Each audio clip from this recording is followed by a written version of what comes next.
Supreme কোর্টের আলাদা সচিবালয় ও বিচার নিয়োগ সংক্রান্ত অধ্যাদেশ বাতিল করেছে জাতীয় সংসদ। এছাড়া স্থানীয় নির্বাচন দলীয় প্রতীকে না হওয়ার বিধান রেখে বিল পাশ হয়েছে।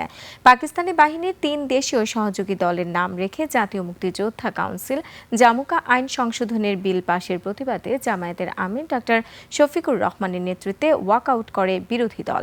মানিক শিকদারের রিপোর্ট। নগদ নিয়ে এলো হার না মানা হার অফার।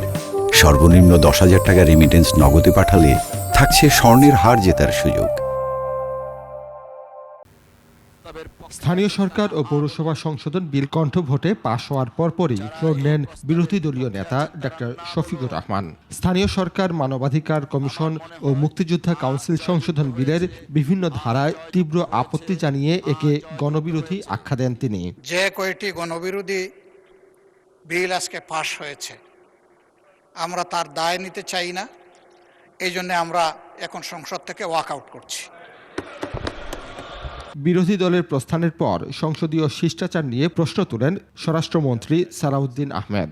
তিনি দাবি করেন বিল পাশের প্রতিটি ধাপে অংশ নিয়ে শেষে ওয়াকআউট করা নিরর্থক। যে আইন প্রণয়নের সমস্ত স্টেপস পার হয়ে যাওয়ার পরে এটা কীরকম ওয়ার্কআউট সেটা আমি বুঝতে পারি নাই।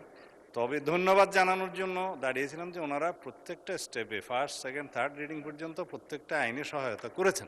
চলতি অধিবেশনে এটি বিরোধী দলের তৃতীয় দফা ওয়াকআউট। তবে মাগরিবের নামাজের বিরতির পর আবারও ফিরে আসে বিরোধী দল। ইনশাআল্লাহ স্থানীয় সরকার, পল্লী উন্নয়ন ও সমবায় মন্ত্রী জানান, আগামীতে স্থানীয় নির্বাচনে দলীয় প্রতীক থাকবে না। অধিকতর সংশোধন কল্পে আনিত একটি বিল, জেলা পরিষদ সংশোধন বিল 2026 উত্থাপনের জন্য অনুমতি প্রার্থনা করছি। মুক্তিযুদ্ধ বিষয়ক মন্ত্রী আহমদ আজম খান জাতীয় মুক্তিযোদ্ধা কাউন্সিল সংশোধন বিল 2026 অবিলম্বে বিবেচনার প্রস্তাব তোলেন। পরে কণ্ঠভোটে তা গৃহীত হয়। দফাওয়ারি অনুমোদনের পর বিলটি সর্বসম্মতিক্রমে পাশ হয়। মহান সংসদে উত্থাপিত আকারে পাশ করা হোক।